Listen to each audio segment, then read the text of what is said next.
Ça y est, le verdict est tombé pour cette Champions League et du lourd franchement pour les clubs français et les autres évidemment avec un groupe de la mort et à la fin de la vidéo le meilleur joueur UEFA avec une surprise mine de rien. Salut à tous footeuses et footeux de la famille, c'est Thomas. C'était une belle cérémonie les amis franchement qu'on a passé ensemble. On va débriefer ça groupe par groupe les amis évidemment. À la fin de la vidéo, bougez pas, il y aura le meilleur joueur UEFA.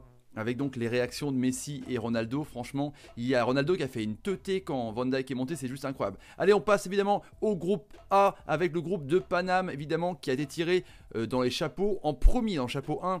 Avec donc PSG, Real Madrid, Bruges et Galatasaray. Donc les amis, franchement, il y a un énorme avec Real Madrid qui était dans le chapeau 2, Bruges et Galatasaray. Donc ça passe évidemment, mais attention évidemment aux Belges et aux Turcs. Mais je pense que Paris est tombé dans un groupe abordable. Ils se feront un petit peu la nique avec le Real Madrid. Mais je pense que globalement, Paris peut s'en sortir au moins minimum deuxième.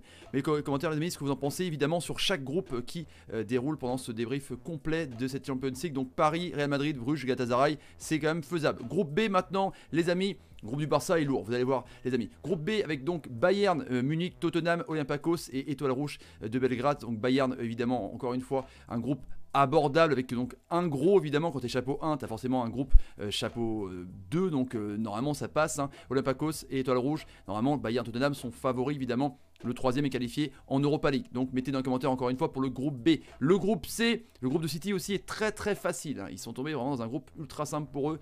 Donc groupe C avec Shakhtar Donetsk, Dynamo Zagreb et Atalanta Bergame, la petite surprise italienne. Donc groupe C pour City normalement est ultra ouvert pour qu'ils finissent premier. Et là, 2, 3e et 4e place, c'est vraiment ultra encore une fois équilibré.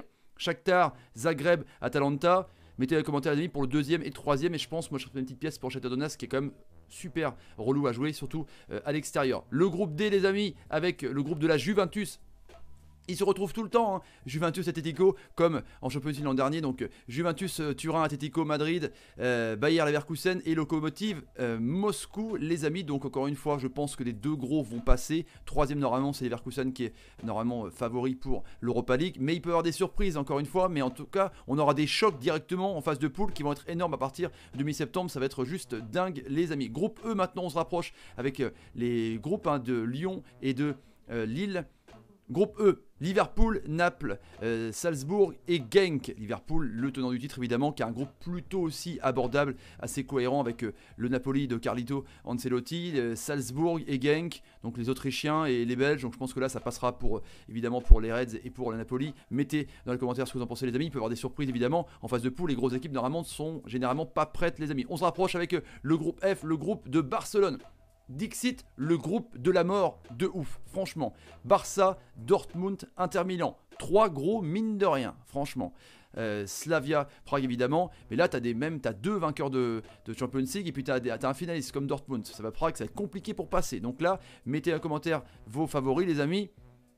Inter Milan, faut pas non plus les dire qu'ils vont pas passer. Hein. Dortmund, tout le monde va dire Barcelone, Dortmund. Mais Inter Milan, attention les amis. Mettez franchement vos avis. Là, moi, je vais une petite pièce sur Barcelone, Dortmund.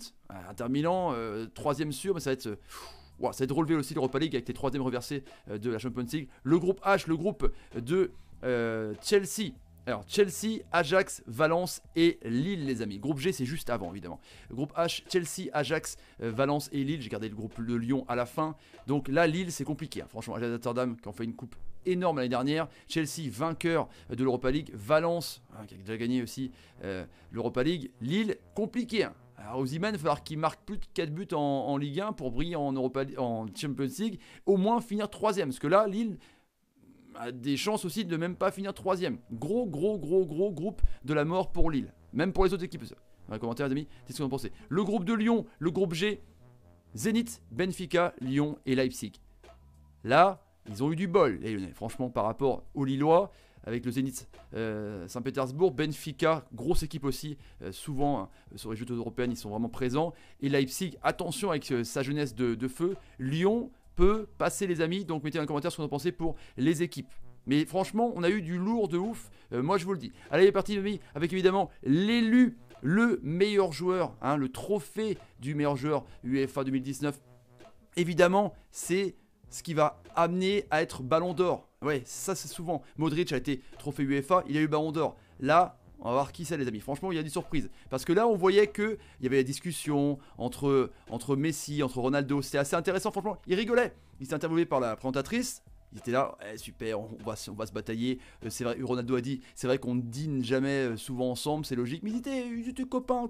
Mais à côté, il y avait quelqu'un qui a eu, du coup, le meilleur joueur UEFA 2019 les amis. Ils sont donc pour Virgil van Dijk. Et carrément, meilleur joueur aussi Première Ligue, meilleur défenseur. Enfin le mec c'est une brute épaisse. Il avait donc pas de joueur qui avait réussi à le passer en dribble, sauf Nicolas Pepe. Et là voilà, il a le titre. Donc est-ce qu'il va être Ballon d'Or les amis?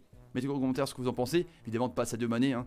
Évidemment même pas pour un meilleur attaquant. C'était Messi meilleur attaquant, on va voir ça ensemble. Donc Virgil van Dijk, meilleur joueur UEFA, vainqueur de la Champions League, meilleur défenseur du monde peut-être en tout cas. Dis-moi ce que vous en pensez les amis dans les commentaires. Et donc les autres catégories évidemment, parce qu'il y en avait d'autres évidemment, avec les catégories sont ici, donc meilleur gardien Alisson Becker, pas trop de contestation non plus. Il y aurait pu avoir aussi, voilà, il y aurait pu avoir le gardien Ter Stegen, il y aurait pu avoir Kepa Arrizabalaga qui a gagné l'Europa League. Le meilleur défenseur donc Van Dijk, meilleur milieu de terrain donc De Jong. Voilà, et actuellement au Barça, il a fait une saison de ouf aussi du côté de l'Ajax. Et meilleur attaquant UEFA, Messi. Hein. Moi j'aurais mis, personnellement, j'aurais mis un Mané. Tu vois. Mais ils ont mis Messi pour justement qu'il soit peut-être pas déçu de ne pas avoir le meilleur titre en tout cas. Et Lucy Bronze pour la meilleure joueuse UEFA. Donc meilleur joueur UEFA dans l'ordre c'est Van Dijk, après c'est Messi et troisième donc c'est CR7. Donc est-ce que Van Dijk va avoir Ballon d'Or les amis? Dans les commentaires, j'attends évidemment vos nouvelles. Allez, je vous laisse évidemment partager la vidéo sur Twitter, Facebook, Instagram et Snapchat. Mettez tout dans les commentaires, j'insiste. Vos favoris de groupe, votre groupe de la mort, vos impressions sur ce titre de meilleur joueur UEFA, s'il y aura Ballon d'Or ou pas, l'absence de Sadio Mané les amis. J'attends, je répondrai à tout le monde, je vous kiffe de ouf. Partagez la vidéo sur les réseaux sociaux, mettez le petit like qui va bien pour récompenser la chaîne et la bouton abonnement, bientôt 70 000 abonnés et la petite cloche. Salut les amis, je vous laisse, salut et salut. Incroyable, la tête de Ronaldo quand il appelle le titre, c'était juste incroyable, c'était fou.